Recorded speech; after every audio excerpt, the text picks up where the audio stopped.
Hello everyone, welcome to Mechanics of Material course. Subject code is 25ME31I.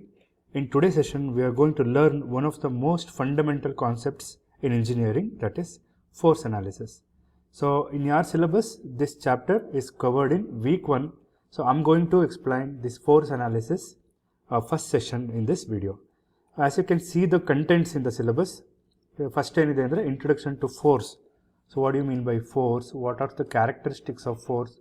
What are the effects of force? And afterwards you are going to learn about what are the different types of forces and system of forces.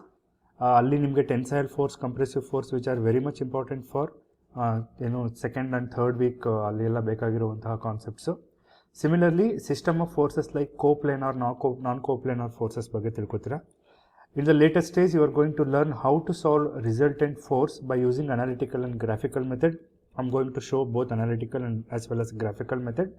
ಅಲ್ಲಿ resolution of forces ಅದರಲ್ಲಿ 3 methods ಇದೆ. ಒಂದು rectangular method, parallelogram method ಮತ್ತು triangular method. ಅದ್ರ ಬಗ್ಗೆ ತಿಳ್ಕೊತೀರಾ.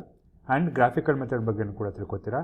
And we will solve so many problems, numerical examples related to rectangular components and resolution of forces ಅಂದರೆ system of components ಬಗ್ಗೆ varieties of problems na ನೋಡ್ತಾ ಬರ್ತೀರಾ.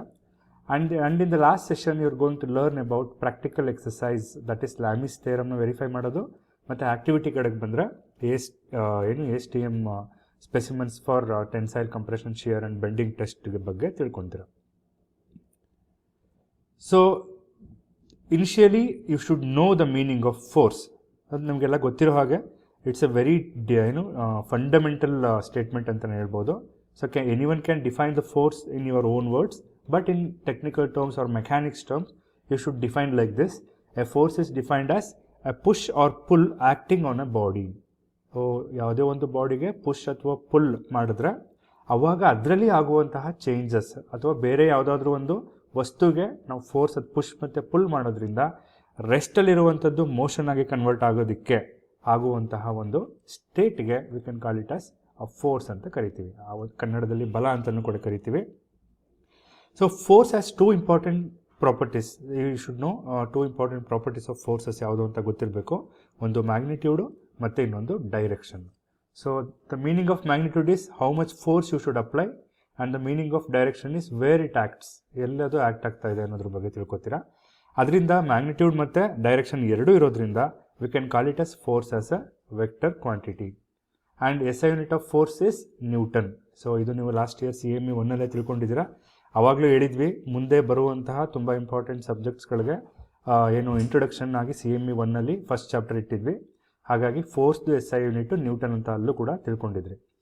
ಸೊ ಎಕ್ಸಾಂಪಲ್ಸ್ ಬಂದು pulling A ಕಾರ್ಟ್ನ ಹೋಗೋದಾಗಿರ್ಬೋದು, ಅಥವಾ ಲಿಫ್ಟಿಂಗ್ ಎ ವೆಯ್ಟ್, ಯಾವುದಾದ್ರೂ ಒಂದು ಬಾಕ್ಸ್ನ push ಮಾಡೋದಾಗಿರ್ಬೋದು, ವೆಯ್ಟ್ನ lift ಮಾಡೋದಾಗಿರ್ಬೋದು, ಅಥವಾ ವೆಹಿಕಲ್ಗೆ ಬ್ರೇಕ್ನ ಅಪ್ಲೈ ಮಾಡೋದಿರ್ಬೋದು. ಇಲ್ಲೆಲ್ಲ ನಾವು ಫೋರ್ಸ್ದು ಅಪ್ಲಿಕೇಶನ್ಸ್ನ ನೋಡ್ತಾ ಬರ್ತೀವಿ. You can see so many varieties of forces and motion in this image also. Coming to another important concept, that is characteristics of a force. So force ಅನ್ನೋದು ಯಾವ್ಯಾವುದು ಗುಣಲಕ್ಷಣಗಳಿದ್ದಾವೆ. ಫೋರ್ಸ್ಗೆ we have 4 different characteristics. That is magnitude, ಎಷ್ಟು ಪ್ರಮಾಣದಲ್ಲಿ apply ಮಾಡ್ತಾ ಇದ್ದೀವಿ, ಯಾವ ಲೈನಲ್ಲಿ ಅದನ್ನು ಅಪ್ಲೈ ಮಾಡ್ತಾ ಇದ್ದೀವಿ, ಅದಕ್ಕೆ ಲೈನ್ ಆಫ್ ಆ್ಯಕ್ಷನ್ ಅಂತ ಕರಿತೀವಿ. ಯಾವ ಒಂದು ಡೈರೆಕ್ಷನಲ್ಲಿ ಅಪ್ಲೈ ಮಾಡ್ತಾ ಇದ್ದೀವಿ ಅಂದರೆ ಯಾವ ಒಂದು ದಿಕ್ಕಲ್ಲಿ ಅದನ್ನು ಅಪ್ಲೈ ಮಾಡ್ತಾ ಇದ್ದೀವಿ, ಅದಕ್ಕೆ ಡೈರೆಕ್ಷನ್ ಅಂತ ಕರಿತೀವಿ. ಯಾವ ಪಾಯಿಂಟಲ್ಲಿ ಅಪ್ಲೈ ಮಾಡ್ತಾ ಇದ್ದೀವಿ ಅದಕ್ಕೆ ಪಾಯಿಂಟ್ ಆಫ್ ಅಪ್ಲಿಕೇಶನ್ ಅಂತ ಕರಿತೀವಿ. So you can see one block is moving here in this direction, how much magnitude you are going to apply to this rope ಅನ್ನೋದು ಮ್ಯಾಗ್ನಿಟ್ಯೂಡ್ ಆಗುತ್ತೆ. ಯಾವ ಲೈನಲ್ಲಿ ಎಳೀತಾ ಇದ್ದೀರಾ ಅನ್ನೋದು ಲೈನ್ ಆಫ್ ಆ್ಯಕ್ಷನ್ ಆಗುತ್ತೆ. ಯಾವ direction compare to the X axis ಅನ್ನೋದು direction ಆಗುತ್ತೆ. ಮತ್ತು ಯಾವ ಪಾಯಿಂಟಲ್ಲಿ ಅದನ್ನು ಅಪ್ಲೈ ಮಾಡ್ತಾ ಇದ್ದೀರಾ ಅನ್ನೋದು ಪಾಯಿಂಟ್ ಆಫ್ ಅಪ್ಲಿಕೇಶನ್ ಆಗುತ್ತೆ. So you can see some of the images, you can see direction. Footballer ಈ ಥರ ಹೋದಾಗ ಈ ಡೈರೆಕ್ಷನ್ ಬಾಲ್ ಮೂವ್ ಆಗುತ್ತೆ. ಸೊ ಯಾರೊಬ್ರು ಕಾರ್ ಪುಷ್ ಮಾಡ್ತಿದ್ದಾರೆ, the car will go in this direction. ಯಾವ ಲೈನಲ್ಲಿ ಮೂವ್ ಆಗ್ತಾ ಇದೆ, ಆರಿಜೆಂಟಲ್ ಲೈನಲ್ಲಿ ಮೂವ್ ಆಗ್ತಾ ಇದೆ. ಸೊ ಎಷ್ಟು ಮ್ಯಾಗ್ನಿಟ್ಯೂಡ್ ಅಪ್ಲೈ ಮಾಡ್ತಾ ಇದ್ದಾರೆ ಲೋಡ್ನ. ಹಾಗಾಗಿ ನಾವು ದಿನನಿತ್ಯ ನೋಡುವಂತಹ ಪ್ರತಿಯೊಂದು ಅಪ್ಲಿಕೇಶನ್ಸಲ್ಲೂ ಕೂಡ ಫೋರ್ಸನ್ನು ನಾವು ಎಕ್ಸಾಂಪಲ್ಸ್ ತೊಗೋಬೋದು. Coming to the next topic, that is effects of force. Force ಆಗೋದ್ರಿಂದ ಏನೇನೆಲ್ಲ ಎಫೆಕ್ಟ್ ಆಗುತ್ತೆ ಅಂತ ನೋಡೋದಾದರೆ, as you can see from this slide, the effects of force are many. You can see here the force can change the shape. So change ಮಾಡೋದು ಅಂತ ಹೇಳಿದ್ರೆ it can increase or decrease the size of a body. ಹಾಗಾಗಿ size ಮತ್ತು shape ಎರಡು ಕೂಡ ಫೋರ್ಸಿಂದ effect ಆಗುತ್ತೆ. Change the direction of motion, force can alter the direction. You can see the image also. ನೋಡಿ ಶೇಪ್ನ ಚೇಂಜ್ ಮಾಡೋದು ಅಂತ ಹೇಳಿದ್ರೆ you can see the spring, it can elongate when you are applying force on both side. Again it will compress when you release the force. Similarly rubber can also do the same property. And if you blow the air to the punctured tire, it will, like the volume of the tire gets increased, so size ಜಾಸ್ತಿ ಆಗುತ್ತೆ. ಅದೇ ಥರ ಸ್ಪಾಂಜ್ಗೆ ನೀವು force apply ಮಾಡಿದ್ರೆ the volume is decreased, so it can cause change in shape and change in size. And if you hit the kick the football, it will go in different direction. ಹಾಗಾಗಿ direction of motion ಕೂಡ change ಆಗುತ್ತೆ. Similarly car can rotate its direction when you are applying steering or brake ಅಂತ ಹೇಳ್ಬೋದು. ಇನ್ನು ಶೇಪಿಗೆ ಬಂದರೆ change in speed, rather ಇದು shape ಅಲ್ಲ, so this is change in speed ಅಂತ ಕರಿಬೋದು. A force can increase or decrease the speed. So brake apply ಮಾಡಿದಾಗ ಸ್ಟಾಪ್ ಆಗುತ್ತೆ, ಆಕ್ಸಿಲರೇಟರ್ ಕೊಟ್ಟಾಗ ಸ್ಪೀಡ್ ಆಗುತ್ತೆ. Similarly force can produce a turning effect about A point. ಯಾವುದೋ ಒಂದು point ಮಧ್ಯ turning effect create ಮಾಡೋದೆ, like knob in a door, ಅಥವಾ ಸ್ಪ್ಯಾನರಿಂದ ನೀವು ನಟ್ ಆ್ಯಂಡ್ ಬೋಲ್ಟನ್ನು ತಿರುಗಿಸಿದಾಗ, ಸೊ ಅದು ಅಲ್ಲೂ ಕೂಡ ಫೋರ್ಸ್ ಅಪ್ಲೈ ಮಾಡಿದಾಗ it will rotate nut or bolt. ಇದೆಲ್ಲ ಎಫೆಕ್ಟ್ಸ್ ಆಫ್ ಫೋರ್ಸ್ ಅಂತ ಕರಿಬೋದು. Coming to the types of force, we have two different types of forces. One is tensile force and another one is compressive force. So tensile force is a force that pulls ಅಥವಾ stretches a body. You can see the diagram. ಆ ಕಡೆ ಈ ಕಡೆ load apply ಮಾಡಿದಾಗ it will pull, ಎಳೀತಾ ಇದೆ ಅಂತ ಅರ್ಥ, ಸ್ಟ್ರೆಚ್ ಮಾಡ್ತಾ ಇದೆ. ಸೊ ಇದು ಈ ಫೋರ್ಸ್ಗಳದ್ದು ಕ್ಯಾರೆಕ್ಟರಿಸ್ಟಿಕ್ಸ್ ಏನಪ್ಪ ಅಂತ ಹೇಳಿದ್ರೆ, it acts away from the body. It tends to increase the length of the member. ಏನೊಂದು 50 mm ಇದ್ದರೆ ನೀವು ಆ ಕಡೆ ಈ ಕಡೆ ಲೋಡ್ ಅಪ್ಲೈ ಮಾಡಿದಾಗ 60 mm ಆಗುತ್ತೆ. ಸೊ ಯಾವ ಮೆಂಬರ್ಗಳು ಟೆನ್ಸೈಲ್ ಫೋರ್ಸ್ನ ತಗೋತಾ ಇರ್ತಾವೋ ಆ ಮೆಂಬರ್ಗಳಿಗೆ ಟೆನ್ಷನ್ ಮೆಂಬರ್ಸ್ ಅಂತ ಕರಿತೀವಿ. In a similar way we have compressive force where it's a force that pushes or compress the body. So ನೀವು ಎರಡು ಕಡೆಯಿಂದ ನೋಡಿದ್ರೆ ಲೋಡು ಪುಷ್ ಆಗ್ತಾ ಇದೆ, ಇದು ಟುವರ್ಡ್ಸ್ ದ ಬಾಡಿಗೆ ಅಪ್ಲೈ ಆಗುವಂತಹ ಲೋಡು. ಈ ಲೋಡ್ ಅಪ್ಲೈ ಮಾಡೋದ್ರಿಂದ ಲೆಂತ್ ಆಫ್ ದ ಮೆಂಬರು ಕಡಿಮೆ ಆಗುತ್ತೆ.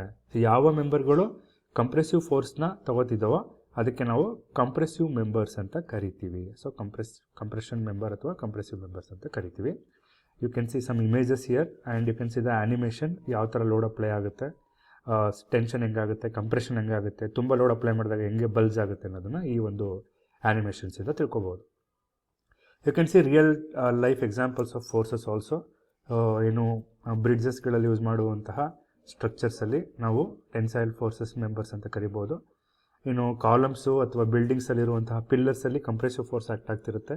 ಸಿಮಿಲರ್ಲಿ ಕಾಂಕ್ರೀಟ್ ಒಳಗಡೆ ಇರುವಂತಹ ಮೆಂಬರ್ಸ್ಗೂ ಕಂಪ್ರೆಷನ್ ಆಗ್ತಾ ಇರುತ್ತೆ. ಸೊ ಕೆಲವೊಂದು ಆಬ್ಜೆಕ್ಟ್ಸು ಬೋತ್ ಟೆನ್ಷನ್ ಮತ್ತು ಕಂಪ್ರೆಷನ್ ಲೈಕ್ ಬೀಮ್ಸ್ ಆಗ್ತಾ ಬರುತ್ತೆ. So your body experiences force too. ನೋಡಿ ನಿಮ್ಮ you can see here this muscle pulls the bones. ಈ ಕಡೆ ಶೋಲ್ಡರ್ ಮಜಲ್ಸ್ ಇರುತ್ತಲ್ಲ ಅದು ಟೆನ್ಸೈಲ್ ಫೋರ್ಸ್ ಆಗಿ ಆ್ಯಕ್ಟ್ ಆಗುತ್ತೆ. ಇನ್ನು ನೀ ಒಳಗಡೆ ಇರೋದು ಕಂಪ್ರೆಸಿವ್ ಫೋರ್ಸ್ ಆಗುತ್ತೆ. So ropes and cables can only take a tension. ಇನ್ನು ಕೇಬಲ್ಸ್ ಮತ್ತು ರೋಪ್ಸು ಟೆನ್ಷನಿಂದ ವರ್ಕ್ ಆಗುವಂಥದ್ದು. ಇಷ್ಟು ವೆರೈಟೀಸ್ ಆಫ್ ಎಕ್ಸಾಂಪಲ್ಸಿಂದ we can say types of forces ತುಂಬ enormous amount of opportunities learn ಮಾಡೋದಕ್ಕೆ ಅಂತ ಹೇಳ್ಬೋದು. Coming to the system of forces, when 2 or more forces of different magnitude and directions. So ಅಂದರೆ ಇವಾಗ ನಾವು 1 ಫೋರ್ಸ್ ಅಥವಾ 2 ಫೋರ್ಸ್ ನೋಡಿದ್ವಿ.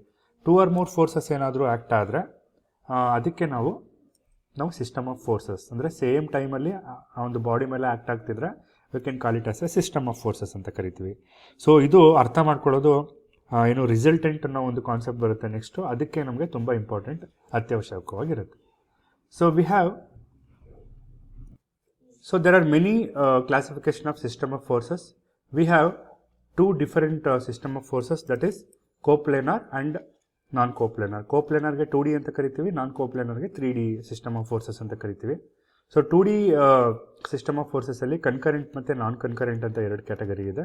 ಅದೇ ಥರ ನಾನ್ ಕೋಪ್ಲನರ್ಲು ಕೂಡ ಕನ್ಕರೆಂಟ್ ಮತ್ತು ನಾನ್ ಕನ್ಕರೆಂಟ್ ಅಂತ ಇದೆ.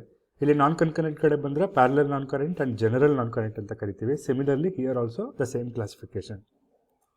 Let's move on to the is category in the next slide. Coplanar forces ಅಂದರೆ ಏನು? So as the name indicates, all the forces acting in a same plane. You can see X and Y plane ಕಾಣಿಸ್ತಾ ಇದೆಯಾ? ಇಲ್ಲಿ ನೋಡ್ಬೋದು ನೀವು, ಎಲ್ಲ ಫೋರ್ಸಸ್ಗಳು ಅಥವಾ ಎಲ್ಲ lines of action of forces lies in a same plane. ಅದಕ್ಕೆ ನಾವು ಕೋಪ್ಲೇನರ್ ಫೋರ್ಸಸ್ ಅಂತ ಕರಿತೀವಿ. ಇಲ್ಲಿ ಕೊಲಿನಿಯರ್ ಫೋರ್ಸಸ್ ಅಂತ ಹೇಳಿದ್ರೆ the forces whose line of action lie on the same straight line. ನೋಡಿ ಎಲ್ಲದ್ರದ್ದು ಲೈನ್ ಆಫ್ ಆ್ಯಕ್ಷನ್ನು you can observe here same straight ಲೈನಲ್ಲೇ ಏನು ಆ್ಯಕ್ಟ್ ಆಗ್ತಾ ಇದೆ. ಇನ್ನು ಕನ್ಕರೆಂಟ್ ಫೋರ್ಸಸ್ ಅಂದರೆ forces whose line of action meet at one point. You can see here ಎಲ್ಲ ಫೋರ್ಸಸ್ದು ಲೈನ್ ಆಫ್ ಆ್ಯಕ್ಷನ್ನು ಈ ಒಂದು ಪಾಯಿಂಟಲ್ಲಿ ಮೀಟ್ ಆಗ್ತಾ ಇದೆ, ಅದಕ್ಕೆ ನಾವು ಕನ್ಕರೆಂಟ್ ಫೋರ್ಸಸ್ ಅಂತ ಕರಿತೀವಿ.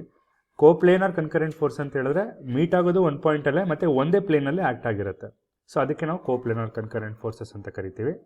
ಇನ್ನು ನಾನ್ ಕನ್ಕರೆಂಟ್ ಫೋರ್ಸಸ್ ಅಂತ ಹೇಳಿದ್ರೆ ಎಲ್ಲ ಲೈನ್ಸ್ ಆಫ್ ಫೋರ್ಸಸ್ಗಳು does not meet at one point but lie in the same plane. So ಒಂದೇ ಪ್ಲೇನಲ್ಲಿ ಆ್ಯಕ್ಟ್ ಆಗ್ತಾ ಇದೆ, ಎಲ್ಲ ಲೈನ್ಸ್ ಆಫ್ ಫೋರ್ಸಸ್ಸು ಒಂದು ಪಾಯಿಂಟಲ್ಲಿ ಮೀಟ್ ಆಗ್ತಾ ಇಲ್ಲ. ನಾನ್ ಕೋಪ್ಲೇನರ್ ಫೋರ್ಸಸ್ ಅಂತ ಹೇಳಿದ್ರೆ forces lie in a different planes. So ಎಲ್ಲ ಫೋರ್ಸಸ್ಗಳು ಈಗ ನೀವು ನೋಡ್ಬೋದು XYZ ಪ್ಲೇನಲ್ಲಿ ಆ್ಯಕ್ಟ್ ಆಗ್ತಾ ಇದೆ, ಎಲ್ಲ ಕೋಪ್ಲೇನರ್ ಫೋರ್ಸಸ್ಗಳು ಡಿಫರೆಂಟ್ ಪ್ಲೇನ್ಸಲ್ಲಿ ಆ್ಯಕ್ಟ್ ಆಗ್ತಾ ಇದೆ. ಇನ್ನು ನಾನ್ ಕೋಪ್ಲೇನರ್ ಕನ್ಕರೆಂಟ್ ಫೋರ್ಸಸ್ ಅಂದರೆ forces meet at one point but lie in different planes. You can see the box, ಎಲ್ಲ ಒಂದೇ ಪಾಯಿಂಟಲ್ಲಿ ಮೀಟ್ ಆಗ್ತಾ ಇದೆ ಬಟ್ ಡಿಫರೆಂಟ್ ಪ್ಲೇನ್ಸಲ್ಲಿ ಪಾಸ್ ಆಗ್ತಾ ಇದೆ. ನೀವು ಈ ಡಯಾಗ್ರಾಮ್ ನೋಡ್ಕೊಂಡ್ರೆ ಸಾಕು, ನೀವು can able to easily figure out what is the meaning of different types of forces. ಇನ್ನು last case non coplanar non concurrent forces. ಇಲ್ಲಿ ಯಾವುದೇ ಒಂದು ಫೋರ್ಸಸ್ಗಳು ಒಂದು ಪಾಯಿಂಟಲ್ಲಿ ಮೀಟ್ ಆಗಲ್ಲ ಮತ್ತು ಎಲ್ಲ ಫೋರ್ಸಸ್ಗಳು ಡಿಫರೆಂಟ್ ಪ್ಲೇನ್ಸಸ್ಸಲ್ಲೇ ಆ್ಯಕ್ಟ್ ಆಗ್ತಾ ಇರ್ತವೆ. ಸೊ ಇದಕ್ಕೆ ನಾವು classification of system of forces ಅಂತ ಕರಿತೀವಿ. ಸೊ ಈ ಒಂದು ಸೆಷನ್ನಲ್ಲಿ ಡೆಫಿನೇಷನ್ ಆಫ್ ಫೋರ್ಸ್ ಅಂದರೆ ತಿಳ್ಕೊಂಡ್ರಿ, ಕ್ಯಾರೆಕ್ಟರಿಸ್ಟಿಕ್ಸ್ ಆಫ್ ಫೋರ್ಸ್ ಅಂದರೆ ತಿಳ್ಕೊಂಡ್ರಿ, ಎಫೆಕ್ಟ್ಸ್ ಆಫ್ ಫೋರ್ಸ್ ಬಗ್ಗೆ ತಿಳ್ಕೊಂಡ್ರಿ, ಟೆನ್ಸೈಲ್ ಆ್ಯಂಡ್ ಕಂಪ್ರೆಸಿವ್ ಫೋರ್ಸಸ್ ಅಂದರೆ ತಿಳ್ಕೊಂಡ್ರಿ, ಡಿಫರೆಂಟ್ ಸಿಸ್ಟಮ್ ಆಫ್ ಫೋರ್ಸಸ್ ಬಗ್ಗೆ ತಿಳ್ಕೊಂಡ್ರಿ. In the next session we will learn how to determine the resultant of forces using analytical and graphical method followed by numerical examples. So if you found this video helpful, please like, share and subscribe to the channel. Thank you for watching. See you in the next class. So elrigu thank you.